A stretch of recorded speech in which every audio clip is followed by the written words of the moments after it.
mysterious for the past 40 years. After her gnome disappeared from her lawn, Bev lost all hope of ever seeing her little friend again.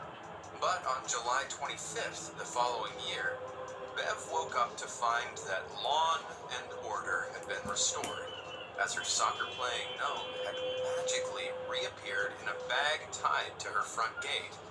To her surprise, her long-lost companion had brought along a gift in the form of a perfectly bound photo album that documented his many adventures while he'd been gone. The first page even began with a handwritten note from the gnome, now named Leopold, explaining exactly where he'd been.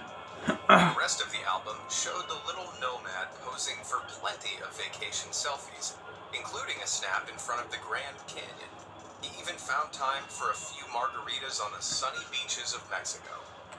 As hilarious as it sounds, Leopold is not the first gnome to run away from his front yard habitat, as the traveling gnome prank dates right back to the 1980s. The practice, known as gnoming by its participants, involves the friendly, temporary abduction of lawn gnomes, which are usually returned after sending the owners a string of photos of their beloved gnome doing a variety of activities. In fact, the earliest record of the traveling gnome prank dates back to 1986 in Australia, when a gnome dubbed Bilbo by its captors was said to have left a note that read, "Dear Mum, couldn't stand the solitude any longer. Gone off to see the world. Don't be worried, I'll be back soon. Love, Bilbo." And while Bilbo the gnome's fate remains uncertain, as there's no record of whether he returned home or whether he stumbled across any magical rings, Leopold certainly... Push it. Head to the crib of gas. There's like a pharmacy and a bank on every corner in the state.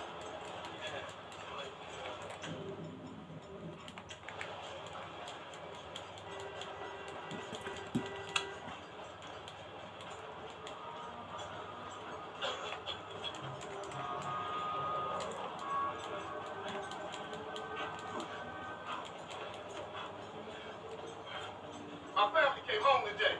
We gotta get it in. Bitch.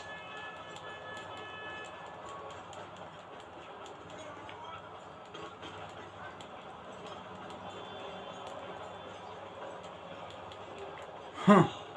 Someone fucking took my bike. Took my car, I mean. So, I'm gonna take a bike. I'm gonna take someone's bike.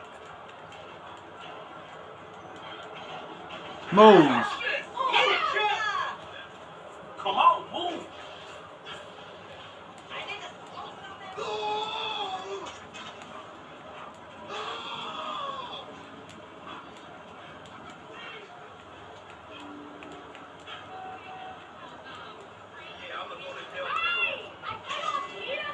Shit!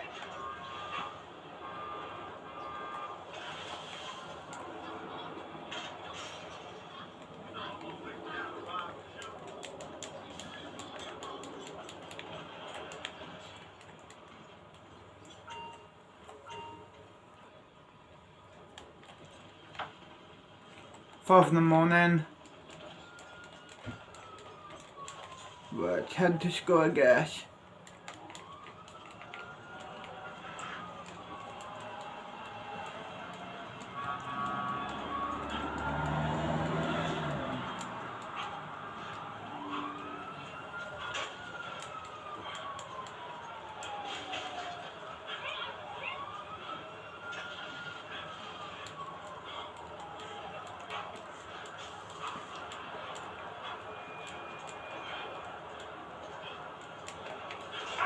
Shit!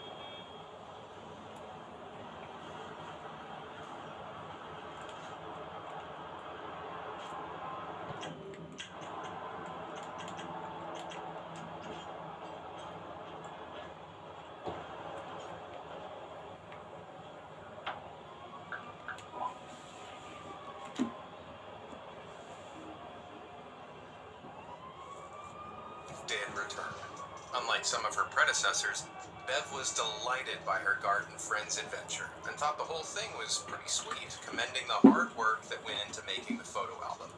The one and only clue left for Bev in this case as to the identity of her gnome's captors was a cute snap of Leopold next to a sleeping toddler. However, Bev says she has no idea who the toddler could be, so the true extent of Leopold's friendly abductors remains completely unknown. The Leatherman. This was another join for the day. The county of Westchester, New York is no stranger to urban legends. But despite tales of witches and farmhouse ghosts, no local mystery is as elusive as the story of an anonymous traveler known for some pretty bizarre clothing. In 19th century America, there were many people, known as vagabonds, who wandered from place to place without a home. Stories of these nomadic travelers often spread around the towns they frequented, and many vagabonds would share their stories with townsfolk as they passed by, except for one man. In 1857, a mysterious vagabond showed up in Westchester, puzzling townspeople even from the start. He was dressed head to toe in roughly stitched, patchy leather, wearing a hat, a pair of trousers that went up to his chest, a pair of leather-topped shoes, and a huge leather coat that fell just over his knees. Not only did his leathery getup make him stand out as a little strange, but he also refused to give any information about himself, not even his name, nor where he'd come from. So, due to his odd outfit, he became simply known as Leatherman. The only thing anyone knew about the Leatherman was the long circuit he followed year after year. Each month, traveling solely on foot, the Leatherman would complete a rigorous yet predictable circuit of 365 miles between the Hudson and Connecticut rivers. This guy set himself up for quite the workout, donning his 60-pound leathery look on this round trip, which would take him around 34 days each time. Leatherman's route was so precise that townspeople were able to set their clocks in conjunction with the arrival of the Leatherman. That was until 1889, when people started to notice that old Leatherman wasn't stopping by their towns anymore. Sadly, on March 24th, his body was found in Sawmill Woods, tucked away in a cave where he'd often taken shelter from blizzards and other bad weather. His ultimate demise was from mouth cancer, which was likely caused by tobacco use. Those who found him searched around for any remaining personal effects and uncovered the biggest clue in unraveling the Leatherman's identity. On his body, they found a French-language prayer book, leading many to believe that he was in fact French-Canadian. Other than that prayer book, and of course his ritualistic roaming, there are very few other parts of the Leatherman's life that provide us with much of a glimpse into his personality. Well, his penchant for leather was, of course, a staple of his secretive personality, along with his hermit-like existence living in local caves when he wasn't on the move. Upon his death, locals reportedly buried his remains in the paupers section of the Sparta Cemetery in nearby Ossining, New York. But locals are still fascinated by this mysterious figure to this day, and in 2011, petitioned for the old Leatherman's gravesite to be moved somewhere nicer, away from a busy main road. However, as if in keeping with the overarching mystery of Leatherman's life, when the grave was exhumed, no visible traces were found of the Leatherman's remains. The only thing found were some coffin nails, which were later reburied in a box, along with some soil from the old gravesite. The Leatherman most certainly took his secrets to the grave, as with no visible remains, archaeologists were unable to test the mystery man's true origins. With no real closure to the enigma of this curious vagabond, on the 25th of May 2011, the nails and soil were reburied under a new headstone in a nearby cemetery that simply reads, The Leatherman. PK Kid. Most of us see spray-painted graffiti pretty much daily, though it largely remains tucked away underneath bridges, on the back of box trucks, and along railway lines. things. But what if I told you there's a graffiti artist out there whose work is placed in such jaw-dropping places, the only logical explanation is that Spider-Man is behind it? Well, it's all in a day's artwork for the elusive PK Kid. Despite their name, this daredevil street artist isn't kidding around and is always one to take the mural high ground with their work, which has popped up in some truly astonishing places all over New Jersey, USA, including lofty water towers and sheer tall building faces. So, how did they go about getting these tags in such high places? Well, no one knows for sure, but it's thought that it might be a team effort.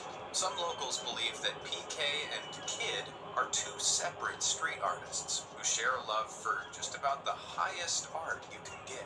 Tagging where no one else would dare, this supposed team are thought to use climbing ropes and other extreme scaling techniques to reach their canvases. While nobody has started interrogating members of the rock climbing gyms of New Jersey, some allege that PK Kid is actually Diego Rivera, a Los Angeles preacher's son, and that PK stands for Preacher's Kid. Given that Diego is known as a mural artist, there may be some weight to this theory.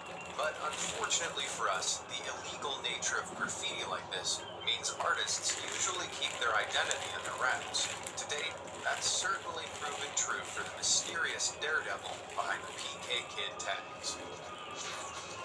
Headroom hijack. The evening of November 22nd, 1987, started out as a pretty ordinary Sunday night for TV viewers in Chicago, Illinois. However, as WGN TV's 9 o'clock p.m. news broadcast switched over to its sports segment, screens across the city cut to black. 15 seconds later, a mysterious figure appeared, and a 30-year-long TV mystery was born. The video depicted a figure wearing a rubber mask and costume, swaying around the screen, backed up by nothing but fuzzy audio. The video only lasted around 13 seconds overall, while it took around 30 seconds for the engineers to step in and get things straightened out. Not only was the incident seriously creepy, it had the network completely baffled. Engineers of the network initially theorized that the interference was an inside job by an employee, so immediately started searching around the studio, but they didn't find anyone. It turned out the broadcast had been pre-recorded, and WGN's signal was hijacked by someone else who played their own special showcase to the TV audience of Chicago that night. Just as everyone started to relax again and forget about the weird interruption on the evening news, the hijackers were at it again, this time in the middle of a Doctor Who episode airing on PBS. The thing was that this time, the channel engineers had gone home for the night, so there was no one to stop the interfering transmission, and it played all the way through in front of a stunned audience. Some angry, most confused, and some just downright entertained. Network officials, however, were not remotely amused, and set up a fully fledged investigation into who was behind the TV attack. They even brought in the FBI. Now, if you're wondering exactly who the strange mask We was don't know. depicting, Yes, I guess. You know what I mean. We don't know yet. Still. he was a TV character called Max Headroom, who first appeared in his own made-for-TV movie titled Max Headroom 20 Minutes into the Future in 1985. He subsequently featured in a satirical TV show that intercut music videos and talk show segments with Max Headroom's sarcastic, smooth talk, playing the character of a futuristic, dystopian, digital reproduction of a TV host. Yeah, the 80s were pretty weird. The show was pretty popular around the time of the hijacking, so most of the audience would have likely recognized him. What's more, the hijackers did a pretty impressive job in imitating his show, down to the line-based, colorful background twisting and turning behind him.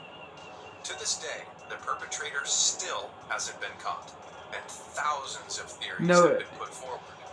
Most assert it was an employee with a grudge against WGN, but with no clear message in the videos and no obvious motive, it's hard to pin it on anyone.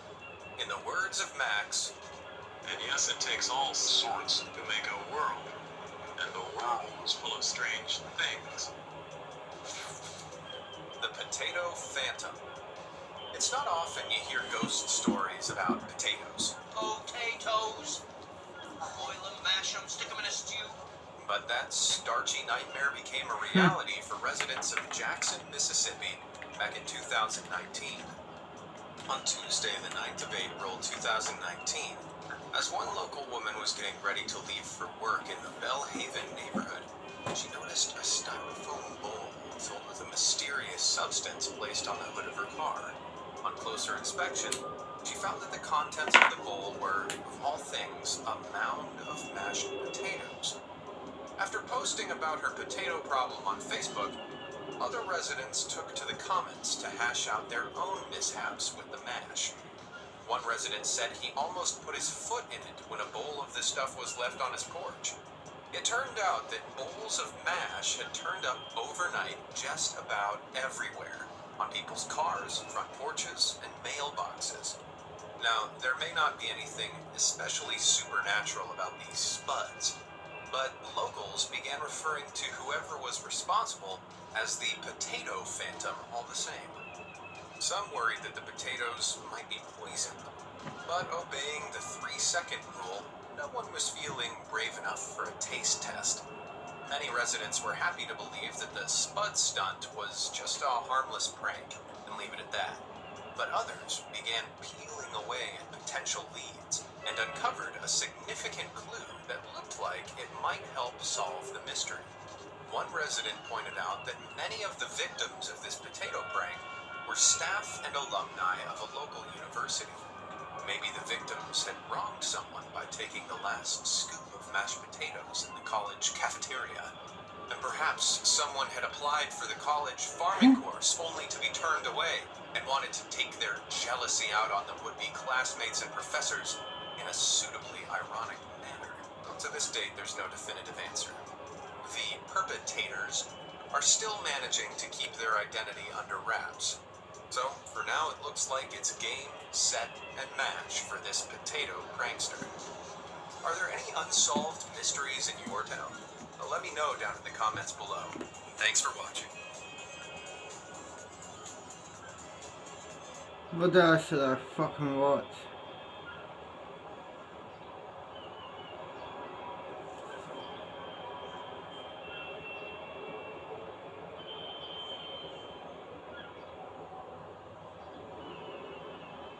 Kyle used to be a regular kid. The sheer variety of strange and unidentified creatures that people on the internet report encountering is pretty astonishing, especially since many of these sightings can't be so easily explained away as the individual merely having mistaken their own shadow for the boogeyman. From reported encounters with long-limbed, faceless creatures to being pursued by giant fur-covered humanoids with 14-inch feet, let's check out some horrifying run-ins with unknown predators that are sure to send chills down your spine.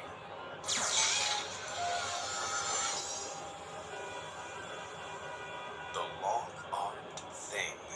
Back in 2017, an anonymous Reddit user, who we'll call Adam, shared an experience he had back when he was 11 years old, living in a small southern Oklahoma neighborhood surrounded by woodland.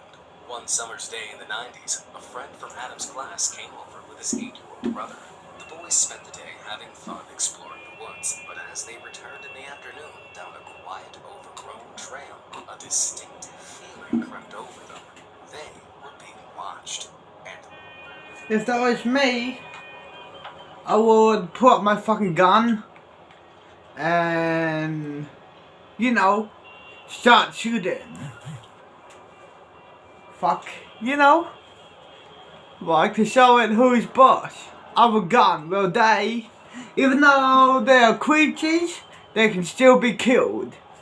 Everyone and everything can die. Even God and the devil can die. Everyone can die. Even death himself can die. I reckon there is always a way to get rid of something.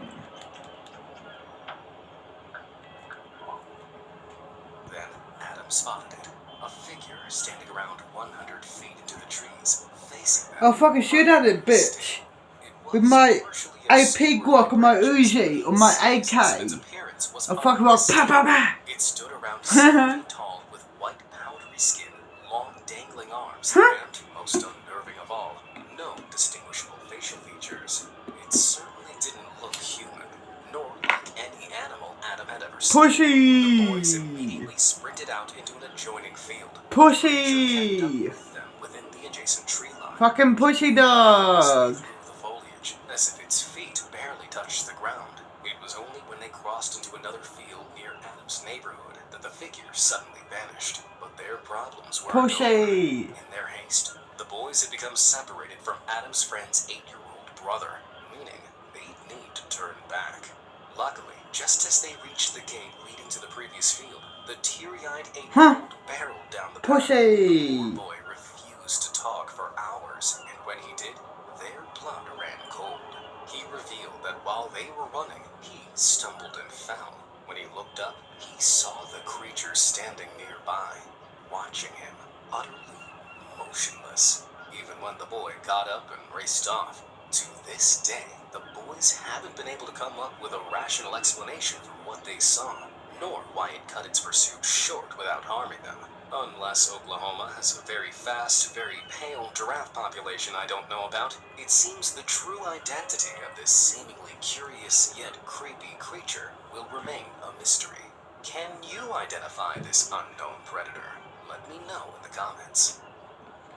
It's most likely a fucking SCP. After sharing this Escape next story, SCP con. gangbangsters will definitely think twice before he sets up camp in the middle of nowhere again. Excited for a weekend away, he and his girlfriend arrived at their campground in California's Sequoia National Forest, pleasantly surprised that, aside from them, the only inhabitants were the campground host and an older lady with a dog. The couple quickly got everything set up and settled into their secluded spot as the sun went down. But the peaceful seclusion wouldn't last long. That night, the couple were awoken by the sound of something rummaging through the trash cans around the camp. Being in bear country, gangbangsters locked and unlocked his car with its key fob to try and scare the creature off. But it kept coming back. Eventually, the rummaging stopped, only to be replaced by the eerie sound of bellowing cows coming from a field about 100 yards from the camp. The Redditor initially assumed the cows were being attacked by coyotes, but then another noise ruptured through the air, a deep, rumbling howl that slowly rose in pitch. And it didn't stop there. All around the camp, it sounded like branches were being torn off the trees. Another SCP con. The Redditor had reached the end of his tether. He stuck a flashlight through the tent's window, and to his horror, saw something so massive running by that the ground shook beneath its feet. Bigfoot. The creature let out another rumbling SCP-1000. leaving nothing but silence behind. The Redditor and his girlfriend passed the night sleeplessly terrified, and the moment the sun came up, they set out to examine the camp. Bizarrely, despite what they heard, the trash cans appeared completely untouched. The surrounding trees were intact, and the only evidence of their visitor was a suspiciously human-looking footprint. Only, it was much larger than an average foot. Yeah, The Redditor Bigfoot. was a tried to be SCP-1000. rational, but he simply couldn't shake the sense of supernatural dread he was feeling, especially when the old lady with the dog booked it out of there in a panic to hurry the first light. Unsurprisingly, the Redditor followed suit, and as I they wouldn't. discussed their experience on the I would hunt the Bigfoot and kill it. girlfriend was quick to dismiss the possibility of their late-night visitor having been a bear. She pulled up various YouTube recordings people have captured in North American woodlands, which some allege to be the howling of the Eagle Redditor at first. One particular recording sent a chill down his spine. Let's have another joint. It sounded identical to what they had heard. Take a listen. Yeah, a Bigfoot or a Chilling, Yeti. isn't it? With no sign of that hanging out while they were SCP-1000. trying to sleep, no wonder the old lady didn't want to stick around. But I'll tell you what doesn't sound Or safe. Sasquatch. In fact, sounds rather pleasant. SCP-1000 con. Subscribing to Be Amazed and pressing that little bell to make sure you never miss miss out on my weird and wonderful uploads. What the All fuck? done? Great. On to our next unknown predator. How stupid can they get? Bushwalking partner.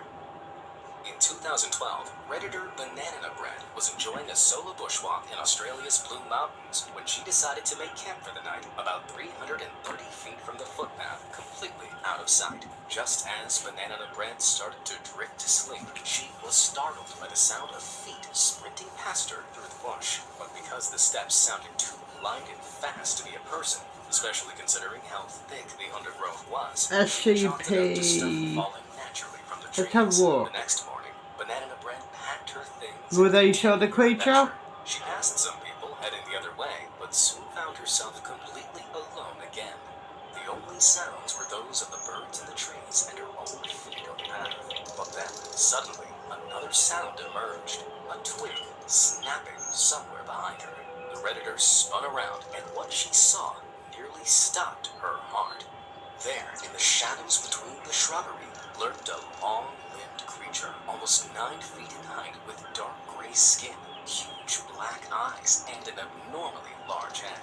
Banana Bread was filled with pure dread, and feeling her heartbeat thumping. That's not in her peanut. temples, she suddenly found I herself. don't know what SCP Without that looking back, is. she didn't stop until she came across some other bushwalkers. Banana Bread tried to explain everything, and despite not fully understanding her, they could see she was extremely distressed, and let her walk with them the rest of the way. As for the creature, the distraught Redditor was convinced she saw an alien. Not only did the creature have no fur, but it was much lankier than any known animal, Australian or otherwise. Plus, the length of its limbs and enlarged head matched the often reported image of a gray-type alien, albeit much taller than usual. Still, though, there are other possible explanations. For one thing, Banana Bread could have experienced pareidolia, which is the human brain's habit of seeing patterns or images, often with a face, in inanimate objects. With Shy pareidolia guy. considered, it's possible the so-called alien was nothing more than a dimly lit, misshapen tree and its crooked limbs. For comparison, just think of the last time you turned out the lights at night, and suddenly you were unsure if that shape on the chair was actually a person or the coat you draped over it. Your head might have told you it was your coat, but you probably still switched on the lights to check. But whether pareidolia was to blame or not, I certainly don't blame that Australian Redditor for not sticking around to find out. While staying safe from unknown predators out in the wild is pretty tricky, it's surprisingly easy to do online, with a little help from the sponsor of today's video, Progressive built-in. Be enjoyed and up to the buddy system. Summer camps are notorious for the sharing of skin-crawling stories around the campfire. But what if your camp turned out to be the scary story? That's exactly what happened to D-Light 98. The Redditor went on a Boy Scout trip where he shared a cabin with 20-ish other boys and had to trek 220 yards down a gravel road every time he needed the communal restroom. One night, after some scary stories around the fire, D-Light 98 set off down that gravel road with one of his friends, after using the restroom. As the pair backtracked to the cabin, things took a sinister turn. An instinctual fear inexplicably sunk in, and when the Redditor looked to his side, he could tell his friend felt the same. The boys upped their pace, both wielding their Boy Scout pocket knives as protection, but their blades were left feeling like little more than twigs when they satisfied a sudden urge to look behind them and beheld a 6-foot-tall, fur-covered creature with cat-like ears standing hunched over on 2 feet behind them. What SCP is that? Creature whose unnaturally bipedal appearance matched the strange beast in this image that's been circling online since 2017, allegedly captured in Wisconsin. Not the Garfield SCP, because it only goes after the employees. SCP Cartoon Cat? Yeah, Cartoon Cat. SCP Cartoon Cat. However, was cut short when they remembered the back door, which couldn't lock at all. Despite most of the Boy Scouts being baffled by the sudden panic, together they all pushed a table against the back door and stood guard with their pocket knives ready, peering into the darkness outside. Everyone listened carefully. Any suspicions of pranking disappeared as the creature approached the back door and Yeah, against cartoon it, trying cat. to break through. SCP cartoon cat. Expected the worst, but almost as quickly as terror had shrouded the boys, the banging ceased, replaced by an eerie silence. The creature had seemingly given up and skulked away to whatever awful lair it came from. Not that it made it any easier to sleep that night. And when the adults visited the cabin in the morning, they merely laughed upon hearing the ridiculous tale, which can arguably be expected, considering young, imaginative boys aren't always seen as the most trustworthy source. Even so, the camp facilitators shouldn't have dismissed them that easily. Even if it wasn't a bloodthirsty cryptid, it could certainly have been an equally dangerous large cougar, wolf, or even a bear roaming the area. No. Especially since bears tend to emit breathy howling noises, can stand on their hind legs, and make mock charges when confronted. Luckily, D-Light 98 and the Boy Scouts never saw the creature again, and their camp supervisor's lack of concern, thankfully, didn't have any tragic consequences. Still, I've got a feeling toilet trips were kept